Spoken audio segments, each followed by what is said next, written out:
The groove-billed Ani is a large black bird with a long tail and a huge honker of a bill. Related to cuckoos, it breeds in the summer in southern Texas. They were still being seen regularly 2 weeks ago, but we feared we may have gotten here too late to get one. Welcome to the Week 48 update of Ingrid and Ethan's 2024 Big Year. On our way to the Rio Grande Valley, we stopped at San Juan Wetlands Park, where a pair of Anis had been seen a few days before, but no luck. However, we had never birded in this park before and discovered it to be a terrific spot. In just 1 hour, we observed 34 species there. Another location we had heard a lot about from other birders but had not visited is Salanenio Wildlife Preserve, which sits on the north side of the Rio Grande. There have been numerous times when a rarity reported at Santa Margarita Ranch, just a half-mile away, is also seen here. We had our fingers crossed that one of our target birds, the hook-billed kite, might make an appearance. As with many wildlife preserves in Texas, Salanenio has park hosts. Park hosts volunteer to maintain bird feeders and habitat and interact with the public in exchange for a site at which to park their RVs for the season. In this case, the park hosts are a couple from Maine and, incredibly, 3 other birders who were there when we arrived at the feeding station were also from Maine. Looks like they're preparing an invasion. Unfortunately, an hour of scoping from the riverbank did not turn up any hook-billed kites. Not to worry, we were scheduled to visit the ranch in a couple of days. The next morning was Thanksgiving, and we took a couple of days off from birding and headed north to Jourdanton, Texas, just south of San Antonio. Here we enjoyed 2 days with our son and daughter-in-law.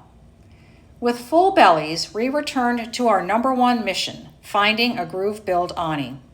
This quest took us to South Padre Island, where one had been reported that very morning along the boardwalk at the convention center. This sounded promising. The groove-billed Ani chase is on!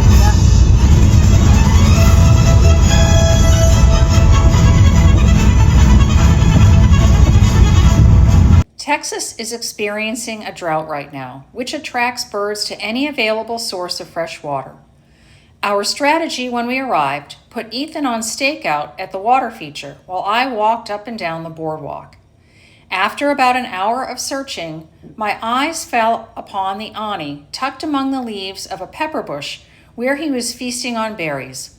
After snapping a quick photo, I called Ethan and got him on the bird number 706.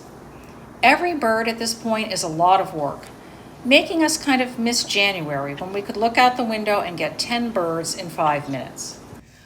Our loyal followers may recall that in February we made a trip to Santa Margarita Ranch in Roma, Texas.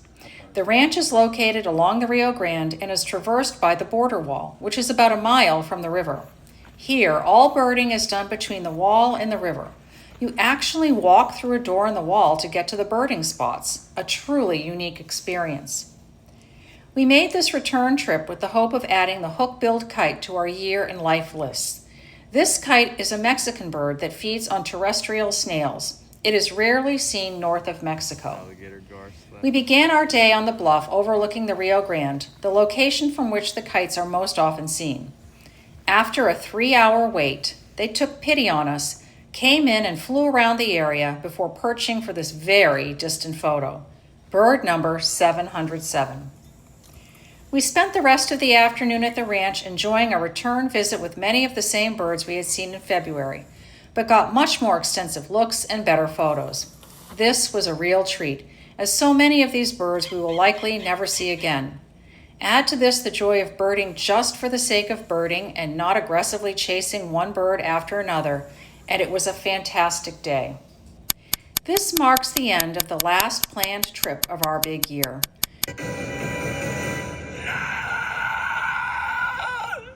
From here on out, we will probably be chasing one bird at a time on an ad hoc basis, so don't expect a weekly update.